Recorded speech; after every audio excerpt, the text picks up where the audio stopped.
Light weight బంగారు diamond ఆభరణాలు, వందల రకాల డిజైన్స్ ఏవైనా ధర మాత్రం ఒక్కటే. నమస్తే, నేను Keshav. Welcome to Suman TV. ఆంధ్రప్రదేశ్లో సోషల్ మీడియా బీభత్సం పైన ఒక సంస్కరణ ఉద్యమాన్ని ప్రభుత్వమే చేపట్టింది. ఇదే క్రమంలో సినిమా సెలబ్రిటీస్తో పాటు అనేక మంది ప్రముఖులతో మంచి చెప్పేటువంటి ప్రయత్నం చేస్తుంది. ఈ క్రమంలో ప్రముఖ ప్రవచనకర్త చాగంటి కోటేశ్వరరావు కూడా ఒక వీడియో రిలీజ్ చేశారు. ఆయన ఏం చెప్పారు, దాని సారాంశం ఏంటి, దీని ప్రభావం అసలు ప్రజలపైన ఎంత ఉంటుంది, ఒకసారి విశ్లేషించే ప్రయత్నం చేద్దాం. మనతో పాటు సుబ్రహ్మణ్యం గారు అనలిస్ట్ ఉన్నారు. సుబ్రహ్మణ్యం గారు నమస్కారం. నమస్కారం సార్. చాగంటి కోటేశ్వరరావు గారు ప్రభుత్వానికి సలహాదారు. అవును. అయినా కానీ ఈ విషయాల్లో ముఖ్యంగా మంచి నడవడిక, మంచి మాట తీరు, విలువలు, ఎదుటి వారిని గౌరవించేటువంటి విధానం, నైతికత, విలువలు, ఇట్లాంటి వాటిలో ఆయనకు ఉండేటువంటి ప్రత్యేకత వేరు ఉంది. సో ఇప్పుడు గత కొంతకాలంగా ఒక క్యాంపెయిన్ నడుస్తుంది ఆంధ్రప్రదేశ్లో. సోషల్ మీడియాని బురద జల్లే వేదికగా కాకుండా మంచి చెప్పేటువంటి ప్రచార సాధనంగా ఉపయోగించండి అని. అవును. ఇప్పుడు చాగంటి కోటేశ్వరరావు గారి వీడియో రిలీజ్ చేయడం, అందులో భాగంగానే చూడాలా, ఇది ఏమన్నా స్పెషల్గా కావాలని ఒక ప్రత్యేకమైనటువంటి అంశంగా న్యూ ఇయర్ సందర్భంగా ఒక విష్ రిలీజ్ చేశారని అనుకోవాలా? రెండు రకాలుగా చూడొచ్చు సార్. ఒకటి వచ్చేసి ప్రభుత్వం చేస్తున్నటువంటి ఈ ప్రచారంలో సోషల్ మీడియాని బాధితులు చేయకుండా బాధ్యతగా భవిష్యత్తు కోసం భవితవ్యంగా వాడాలని చెప్పేసి చేస్తున్న ప్రయత్నంలో రీసెంట్గా మనం చూస్తున్నాం. విజయవాడ, తర్వాత తిరుపతి, వైజాగ్ అన్ని దగ్గర హోల్డింగ్లు పెట్టడం జరిగింది. చెడు మాట్లాడకు, చెడు చూడకు, చెడు వినకు అని చెప్పేసి అని. దాంట్లో భాగంగా 2025 సంవత్సరంలో శుభాకాంక్షలు తెలుపుతూ బ్రహ్మశ్రీ చాగంటి కోటేశ్వరరావు గారు, ఆయన ఆల్రెడీ ఆధ్యాత్మికవేత్త, తర్వాత ప్రభుత్వానికి నైతిక విలువలకు సంబంధించిన ప్రచారకర్త, సలహాదారు, అన్నీ ఆయన నోటుకుంటూ వస్తే ఇంకా కొంచెం విలువ ఎక్కువ ఉంటుంది. కొంచెం ఘోరంగా ఉన్నటువంటి మనుషులు కూడా ఒకరు అటెన్షన్ ఇచ్చి పెద్ద ఆయన కదా, గొప్ప ఆయన కదా, జీవితాన్ని సక్రమంగా నడిపేటటువంటి ఒక వ్యక్తి చెప్తున్నాడు కదా అని చెప్పి వినేదానికి అవకాశం ఉంటుంది. ఆయన చెప్పినటువంటి విషయం ఏంటంటే సార్, ఈ భూమండలం మీద 84 లక్షల జీవరాశులు ఉన్నప్పుడు మాట్లాడేటటువంటి అదృష్టం ఒక మనిషికి మాత్రమే ఉంది. సో అలాంటి అదృష్టాన్ని దురదృష్టంగా మార్చుకోవద్దు అన్నట్టు చెప్తున్నాడు ఆయన. అంటే ఇప్పుడు నేను ఒకరి గురించి ఈ సోషల్ మీడియాలో మాట్లాడితే వాళ్ళకి కోపం వస్తుందని నాకు తెలిసినప్పుడు, అదేవిధంగా అవతల వ్యక్తి నా గురించి మాట్లాడితే నాకు కోపం వస్తుంది కదా అని గ్రహించండి.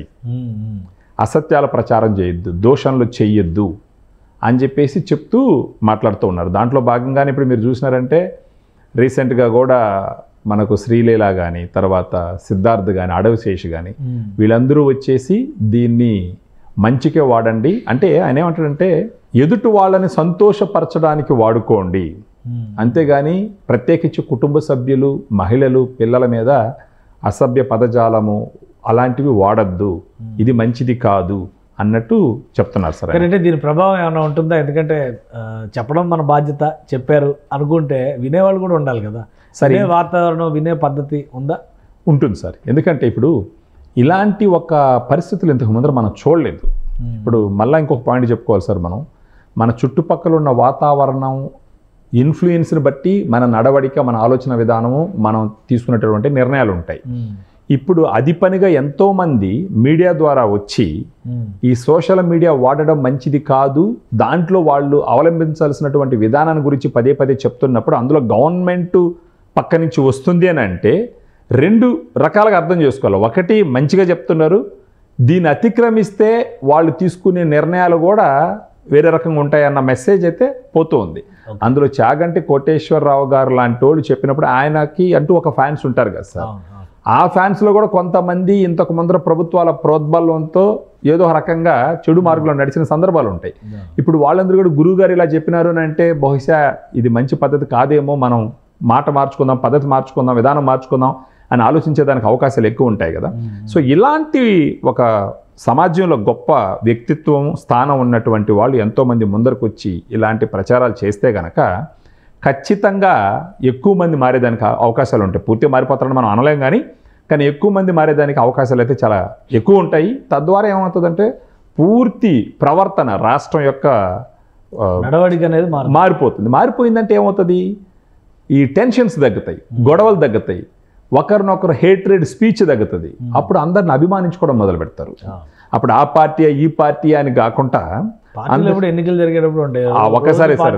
కానీ దురదృష్టం ఏంటంటే సార్, ఇప్పుడు ఇంతకు ముందు రాజకీయాలు మనం చూసినాం, ఆ ఎలక్షన్ టైంలో మాత్రం ఈవెన్ పల్లెటూరులో కూడా ఆ ఎలక్షన్ల టైంలో మాత్రం ఇటు ఇటు చూసుకుంటూ పోయేది, పలుకోకుండా ఉండేది, ఈడీ దారిని వస్తుంటాడు ఆ దారిని వెళ్ళిపోయేది, అలాంటి ఉండేది. కానీ దురదృష్టం ఈ సోషల్ మీడియా వచ్చిన తర్వాత ఏమైందంటే అది మిగతా అన్ని రోజులు కూడా నడిచే విధంగా సక్సెస్ఫుల్గా అప్పుడు పవర్లో ఉన్నటువంటి ప్రభుత్వాలు మెయింటైన్ చేస్తున్నాయి. ప్రత్యేకించి ఒక సోషల్ మీడియా వింగి పెట్టుకొని దాంట్లో హేటెడ్ స్పీచ్లు డైరెక్షన్ ఇచ్చి కొంతమందిని బరి తెగించిన వాళ్ళు తీసుకొచ్చి ముందర పెట్టి. ఇప్పుడు చాగంటి కోటేశ్వరరావు గారు చెప్పిన మాటలో కూడా ఒక ముఖ్యమైనది ఏంటంటే, ఒక మాట ఎదుటి వ్యక్తిని అనేటప్పుడు అదే మాట నిన్నంటే నువ్వు ఎలా ఫీల్ అవుతావు ఊహించుకొని మాట్లాడేది ఆయన భారతాన్ని తీసుకొట్టినట్టు ఉంది. అది ఆయన చెప్పారు, చాలా క్లియర్ గా చెప్పారు. అంత సంస్కారం, అంత ఆలోచన, అంత పరిజ్ఞానం కానీ ఇప్పుడున్న జనరేషన్లో, ఎందుకంటే సోషల్ మీడియాలో చూస్తే మంచి కంటే చెడు ఎక్కువ నడుస్తుంది, చాలా క్లియర్ కనిపిస్తుంది. ఏదైనా ఒక మాట మంచి రాస్తే 10 మందే చూస్తారు, చెడు రాస్తే మాత్రం 1,00,000 మంది చూస్తారు. అలాంటప్పుడు ఇప్పుడు చెప్పినటువంటి మాటల ప్రభావం సోషల్ మీడియా యుగంలో జనం తలకెక్కేటువంటి అవకాశం ఉంటుందా? సార్, ఇమ్మీడియట్గా మనం రిజల్ట్ చూడకపోయినా కూడా, అంటే మీరు అన్నది పాయింట్, అంటే ఒక మంచి మాట్లాడితే వ్యూస్ వచ్చేదానికన్నా కూడా ఒక చెత్త మాట్లాడితే అందరూ వ్యూస్ వస్తాయి, కామెంట్లు వస్తాయి, షేరింగ్లు వస్తాయి, లైక్లు వస్తాయి, అన్నీ వస్తాయి. ఈ విధంగా మళ్ళా మనం రాతి యుగానికి వెళ్ళిపోతున్నాం. కొన్ని టెక్నాలజీలు అయితే మీ ఆలోచన ధోరణి అయితే మీ చుట్టుపక్కల ఉన్న పరిస్థితులు అయితే ఇది ఒక హై టైం. ఈ సమయంలో ప్రత్యేకంగా గవర్నమెంటే ఇలా ఆలోచించి ఇలాంటి ఒక ప్రచారాన్ని మొదలుపెట్టింది అని అంటే ఇప్పటికిప్పుడు ఫలితాలు కనిపించకపోయినా over a period of time మారేదానికి అవకాశాలు ఉంటాయి. ఎందుకంటే మనిషి కదా సార్, మనిషి అన్నవాడు మారాలా, మారకపోతే పశువు అవుతాడు. అదే సుమతి శతకం లాంటిది ఇది. మరి ఆ మంచి మతి అనేది, మనసు అనేది వస్తుందా అని రావాలి సార్, రావాలి. ఇప్పుడు జనరేషన్ గ్యాప్ కూడా ఉంది దీనికి కారణం. మీరు చూసినారంటే ఇప్పుడు దురదృష్టం మనం కొన్ని చెప్పుకోవాలి. ఇప్పుడు మీరు పాయింట్ రైజ్ చేసినారు కాబట్టి ఇప్పుడు పిల్లకాయలకి ఇంగ్లీష్ చదువులు ఎక్కువైపోయి తెలుగు యొక్క విలువ తెలియక ర్యాప్కి పాప్కి ఉన్నంత క్రేజీ సుమతి శతకం చెప్తే లేదు సార్. ఏంటంటే ఇప్పుడు చిన్న ఎగ్జాంపుల్, కొన్ని ఎగ్జాంపుల్ చూసినాం మేము. అంటే ఈ పిల్లలకి తెలుగు గాన వాళ్ళకి మొదటి నుంచి ఇంట్లో కానీ చదువు కానీ తెలుగులో చెప్తా ఉంటే మన గ్రంథాలు లేదంటే మన మహాభారతం, రామాయణము లాంటి ఇలాంటివి, సుమతి శతకం లాంటివి ఇవన్నీ కానీ చదివితే కొన్ని విలువలు వచ్చేది వాళ్ళకి. అప్పట్లో నడవడికి ఎలా ఉండేది, గౌరవం ఎలా ఉండేది అని తెలిసేది. ఇప్పుడు అన్ఫార్చునేట్ ఏమైందంటే మామ్ డాడ్ అనిపోయేసి తెలుగుకు ఉన్నటువంటి విలువే తెలియకుండా మీరు నమ్మరు అయిపోతుంది. అబ్సల్యూట్లీ సార్, మీరు నమ్మరు. కొంతమంది తండ్రులు వాళ్ళ పిల్లలు సంభాషణ ఎలా తయారైందంటే, నేను చాలా ఎగ్జాంపుల్స్ విన్నా. వీళ్ళు ఇంగ్లీష్లో చిన్న కొడుకు వాళ్ళ నాన్న ఎడదెడుతున్నాడంటే you are a donkey fellow, ఇంక మన తెలుగులో చెప్పాలంటే గాడిద ముండా కొడక అన్నట్టు ఉంటుంది అది యాక్చువల్గా. అంటే అదే తెలుగులో తిట్టడుకుంటే దానికి ఉన్న చెడు వాళ్ళకి అర్థం అవుతుంది.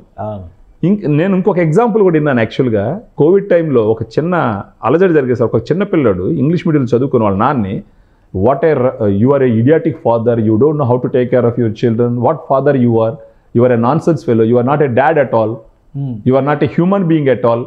మీరు ఊహించిన దాన్ని తెలుగులో ట్రాన్స్లేట్ చేస్తారు, ఎంత ఘోరంగా ఉంటాయి అవి, చాలా ఘోరంగా ఉంటాయి. సో ఈ పదాలకు అర్థాలు కూడా తెలియకుండా వాడేస్తున్నారు వాళ్ళు, ఇవేవో వాడొచ్చలేరు కూడా వాడేస్తున్నారు. ఈ సోషల్ మీడియాలో వచ్చేటటువంటి విధానం కూడా దాంట్లో ఒక భాగమే సార్. మాట్లాడే మాటకి అర్థం, తత్వం, దాని భావం తెలియకపోతే నోటికి ఎంత మాటలు వస్తే అంత మాటలు మాట్లాడేసే అవకాశాలు చాలా ఎక్కువ. అందుకనే ఇప్పుడు ఇలాంటి ప్రచారకర్తలు చాగంటి కోటేశ్వరరావు గారు లాంటి వాళ్ళు ఇంకా ఎంతోమంది ముందరకు వచ్చి మన చరిత్ర ఏంటి, మన హిస్టరీ ఏంటి, మనం ఎక్కడ చదువుకొని వచ్చినాం, ఏంది మన ఆహారపు అలవాట్లు ఏంటి, మన సాంప్రదాయాలు ఏంటి, తండ్రి అంటే ఎవరు, తల్లి అంటే ఎవరు, అక్క అంటే ఎవరు, చెల్లి అంటే ఎవరు, చిన్నాన్న అంటే ఎవరు, ఇవన్నీ చెప్పకపోతే ఈ దూషణ పర్వం ఇంకా ఎక్కువైపోతుంది. వాళ్ళకి తెలియట్లేదు, మీనింగ్ అర్థం కావట్లేదు. ఈ ఇంగ్లీష్ చదువులు వాటి ఇటు పడి, అంటే ఇంగ్లీష్లో చిన్న వయసులో ఇంగ్లీష్లో చెప్తారు you are a idiot dad అంటారు. తెలుగులో అయితే రేపు మూర్ఖుడు అబ్బా అని అనగలమా సార్? ఈపు పగిలిపోద్ది. ఆ రోజులకు ఏ తాటి దెబ్బలో ఏ మామిడి దెబ్బలో ఈపు తరిదరం కొడతారు.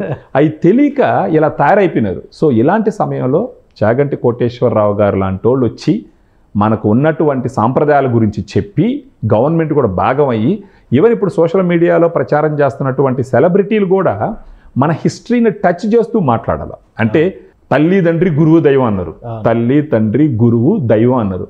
అది అసలు అర్థం తెలిసిన వాళ్ళు ఎంతమంది ఉన్నారు ఈరోజు? తల్లిదండ్రి గురువు దైవం అర్థం తెలిస్తే దాంతోపాటు మన పక్క ఇంటోళ్ళు, మన ఊరోళ్ళు, మన రాష్ట్రపోళ్ళు, మన దేశపోళ్ళు అని ఒక ఆలోచన ఉంటుంది. ఈ తల్లిదండ్రి గురువు దైవమే తెలియట్లేదు. ఇంకా అలాంటప్పుడు ఎవరినంటే వాళ్ళని ఎలాగంటే అలాగా మనకు రక్తం పంచుకొని పుట్టిన వాళ్ళు కూడా నోటికి వచ్చినట్టు తిట్టడం, ఇవన్నీ ఒక రాక్షస ప్రవర్తనకి దారి తీసే అవకాశాలు ఉన్నాయి. ఇలాంటప్పుడు గవర్నమెంట్ ఇలాంటి నిర్ణయం తీసుకోవడం, నా కోరిక ఇంకోటి కూడా ఏంటంటే సార్, ఇప్పుడు ఆంధ్రప్రదేశ్లో చంద్రబాబు నాయుడు గారు, పవన్ కళ్యాణ్ గారు, లోకేష్ గారు ఇలాంటి నిర్ణయం తీసుకున్నారు. దీన్ని దేశంలో ఉండే ప్రతి రాష్ట్రం కాపీ చేయాలి. దేశంలో ఉండే ప్రతి రాష్ట్రం, అవసరమైతే ప్రపంచంలో ఉండే ప్రతి ఒక్కరూ ఒక ఉద్యమం లాగా తీసుకొని కానీ చేస్తే గనక మళ్ళా మనుషుల్ని ఒక నాగరికత ఉన్నటువంటి దిశగా తీసుకెళ్ళడానికి అవకాశం ఉంది. లేకపోతే ఈ క్రేజ్ వల్ల శ్రీలల చెప్పినట్టు మీ వ్యూస్ కోసం ఎదుటి వాళ్ళని న్యూస్ చేయొద్దు అనేసి అన్నట్టు పరిస్థితి ఏమైందంటే నెగిటివిటీ మాట్లాడు, ఎక్కువ వ్యూస్ తీసుకో, దానికి చర్మగీతం పాడాలా. సో చాగంటి కోటేశ్వరరావు గారు లాంటి వాళ్ళు ముందరకు వచ్చి మాట్లాడడం ఎంతో శుభ సాంప్రదాయం. ఇదే విధంగా ఎంతోమంది ఈవెన్ మనలాంటి వాళ్ళు కానీ యూట్యూబర్స్ కానీ ప్రతి ఒక్కరు మంచిని మాట్లాడడం మొదలుపెట్టినారంటే over a period of time ఖచ్చితంగా మారుతారు. అప్పుడు రాక్షసత్వం తగ్గుతుంది, దైవత్వం పెరుగుతుంది. అప్పుడు ఒక సభ్య సమాజాన్ని చూసేదానికి అవకాశాలు ఉంటాయి. రైట్. థ్యాంక్ యూ సుబ్రహ్మణ్యం గారు విశ్లేషణ అందించినందుకు. ఇది చాగంటి కోటేశ్వరరావు గారు చెప్పినటువంటి సూక్తుల ప్రకారం ఎదుటి వాళ్ళని బాధ పెట్టకుండా ఉండాలంటే ఫస్ట్ అసలు ఆ బాధ విలువేంటో మనం తెలుసుకోవాల్సిన అవసరం కనిపిస్తుంది. ఇదే క్రమంలో ఆంధ్రప్రదేశ్ ప్రభుత్వం గత కొద్ది రోజులుగా చేస్తున్నటువంటి క్యాంపెయిన్ సోషల్ మీడియాని బురదతో చెత్తతో నింపేయొద్దు అనేటువంటి విజ్ఞప్తిని చాలామంది ఆచరిస్తారని ఆశిస్తూ అదే క్రమంలో సెలబ్రిటీస్ కూడా ఇందులో భాగం కావడం సంతోషకరమైనటువంటి అంశం. ఇక చాగంటి కోటేశ్వరరావు గారు లాంటి ప్రవచనకర్తలు చెప్పేటువంటి మాటలకు ఖచ్చితంగా విలువ ఉంటుంది. ఆలోచింపజేసేటువంటి అంశాలను ఆయన మేళవించి చెబుతారు కాబట్టి ప్రభావం చూపిస్తాయి ఇలాంటి ప్రయత్నాలు అని సుబ్రహ్మణ్యం గారు విశ్లేషిస్తున్నారు. ఇది special discussion. Keep watching. Suman టీవీలో మీ పర్సనల్ అండ్ బిజినెస్ ప్రమోషన్స్ కోసం కింది నెంబర్కి కాంటాక్ట్ చేయండి.